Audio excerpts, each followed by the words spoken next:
Hello नमस्कार, कसे आहात मंडळी? मस्त ना. नवीन दिवसाची सुंदर अशी सुरुवात, तुमच्या सर्वांचा दिवस आनंद असावा ही स्वामींची प्रार्थना. तर हा व्हिडिओ आहे शिवजयंती दिवशीचा. त्या दिवशी एक पार्ट मी बनवलेला आहे, दुसरा पार्ट आहे हा. तर वाढदिवस कसा साजरा केला त्याच्याबद्दलचा आहे हा. तर व्हिडिओ पूर्ण पहा, कसा वाटतो ते कमेंट करून नक्कीच सांगा. तर ही आहे दारामध्ये काढलेली सुंदर रांगोळी. नंतर आम्ही केक आणायला गेलो. पाहू शकता इथं केक घेतलेले आहेत, जो आवडला तोच घेतलेला. इथं काय ऑर्डर वगैरे दिलेलं नव्हता, सगळे रेडी असतात. तर तयारी वगैरे संध्याकाळी केली. इथं मुलं येऊन बसलेली आहेत. मी तर जेवण वगैरे बनवून ठेवलेलं होतं, पावभाजी बनवलेली होती. त्याचं काही शूट मी घेतलेलं नाही आहे, तेवढा वेळ नव्हता माझ्याकडे जेवणामध्ये. आता मी पूर्ण तयारी केली. इथं मग आरतीचं ताट तिच्या आजीनी म्हणजेच माझ्या सासूबाईने पहिले तिला ओवाळलं, त्याच्यानंतर बाकी सर्वांनी ओवाळलं. इथं पूर्ण तयारी वगैरे झालेली होती आणि मग नंतर हे सगळं शेवटी केलेलं आहे. नंतर केक कटिंग केला. तर ही रुपाली आहे, तिनेसुद्धा ओवाळलं. नंतर तिने फोटो वगैरे घेतले, मी ओवाळते तोपर्यंत. तर तिची फ्रेंड आहे, तर तिची पण फ्रेंड्स आलेल्या होत्या, ज्या खूप लेट थोड्याशा आल्या, त्याच्यामुळं थांबलो होतो. तर सगळे आल्याच्या नंतर मग शेवटी कट केलेला आहे केक. तोपर्यंत उशीर झालाच शेवटी, नाही म्हणता. तर असंच होतं, आपण कितीही म्हटलं तरी लवकर करावं तरी शेवटी उशीर होतोच. पण अशा प्रकारे साजरा केला, कारण गेल्या वर्षी वाढदिवस साजरा करायला जास्त काही जमला नव्हता. आईची माझ्या तब्येत बरी नव्हती त्यामुळे. तर इथं पाहू शकता, हिची ती फ्रेंड आहे. तर आम्ही तिघीजणीच होत होतो, म्हणून या दोघींनी अजून ओवाळलं, म्हणजे 5 जणी होतील असं हे करून ओवाळून घेतलं. तर छान गिफ्ट्स वगैरे होते, सगळ्यांनी सुंदर सुंदर गिफ्ट्स आणले होते.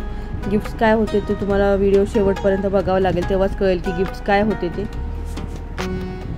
तर छान असं हे रुपालीने सजवलेलं आहे. मागची वॉल अर्धे फुगे जे आहेत ते मुलांनी फोडले. तर छान तिने बलून्स वगैरे मुलांनी तयार करून ठेवले होते. तिने कलरचे सगळे घेऊन एकत्र जोडून घेतले. मी किचनमध्ये होती तेव्हाच तिने हे केलेलं होतं.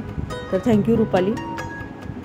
आणि तर ओवाळून वगैरे घेतलं. त्याच्यानंतर मग केक कटिंग वगैरे करायचं होतं, पण इथं मुलं इतकी गडबड करत होती की भीती वाटत होती मुलांची. शेवटी हे सगळं झाल्याच्यानंतर पटकन केक आणला आणि पहिला केक कट केला, कारण मुलांना खूप जास्त वेळ झाला त्याच्यामुळे ते गडबड करत होते. इथं रुपाली फोटो काढते, तर तिने फोटो काढले, अर्धे मी काढलेले आहेत. मी कॅमेरा स्टँडला लावलेलाच होता, त्याच्यामुळे इथे अर्धे मुलं दिसत आहेत तुम्हाला. इथं ऑलरेडी स्टँडला लावलेला होता, त्याच्यातला हा शूट आहे. जो मोबाईलने शूट घेतलेला आहे तो वेगळा आहे. तर इथं थोडंसं फोटोशूट वगैरे चाललं, कारण फोटो पण काढलेले नव्हते, त्याच्यामुळे सगळे मुलं आल्याच्यानंतर पहिले फोटो काढले. हे फोटो झाल्याच्यानंतर मग केक कटिंग वगैरे होतं. तर चला, आता तुम्ही पूर्ण व्हिडिओ एन्जॉय करा आणि व्हिडिओ कसा वाटतोय ते कमेंट करून मला नक्कीच सांगा. धन्यवाद.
तर असा साजरा केला वाढदिवस. मस्त केक वगैरे आणलेलं होतं, छान असं जेवण बनवलेलं होतं, सर्वांनी भरपूर असं एन्जॉय केलं, डान्स केलेला आहे, मुलांना खूप मजा आली. पण थोडीशी परीक्षा असल्यामुळे थोडंसं मी लवकर करायचा प्रयत्न केला, पण शेवटी उशीर झालाच.